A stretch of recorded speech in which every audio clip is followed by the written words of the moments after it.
So when I had a astrology session the other day with Julia, I'll pop her link down below, she was describing my childhood very accurately, like some of the conditions that I would have been in.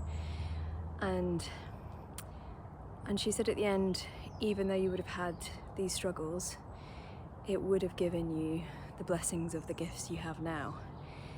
And of course I am aware of that, but you know, I see it time and time again, particularly with my highly sensitive clients, where, you know, whether they've had to live with someone dealing with abuse or a narcissist or, you know, threat at home on some level, that actually, you know, they may have been left with trauma symptoms, or perhaps this blossomed into being neurospicy, potentially, that it also developed their sensitivity skills in the sense of having to use their intuition to read the room and to know how that person was feeling, what the atmosphere was, and it was a trait that maybe has been enhanced because of that experience.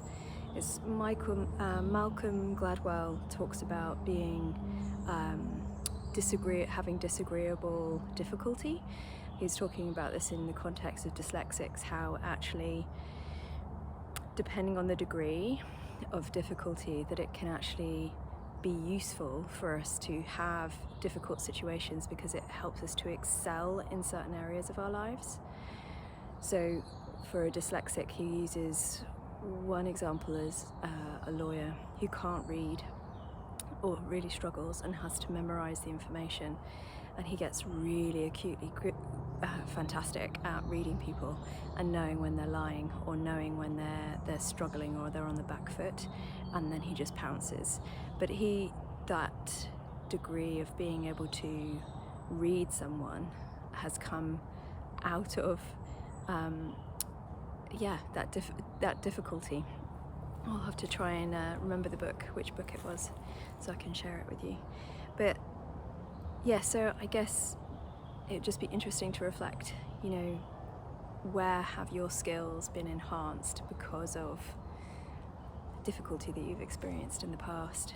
And so therefore, where has it become a blessing? You know, where was it actually useful? And, you know, if you're a healer, you're probably using your gifts to help other people now. I know I am. So yeah, just that kind of reflection that maybe those obstacles were put in our way to help us to grow, that we had to move through it so we could help others. I definitely think that about my journey, and also that, you know, maybe it left you with some scarring and some wounds that need healing, but also where are your gifts? Like, acknowledge the gifts, and how are you using them, or how can you enhance them and develop them now? Just an interesting question.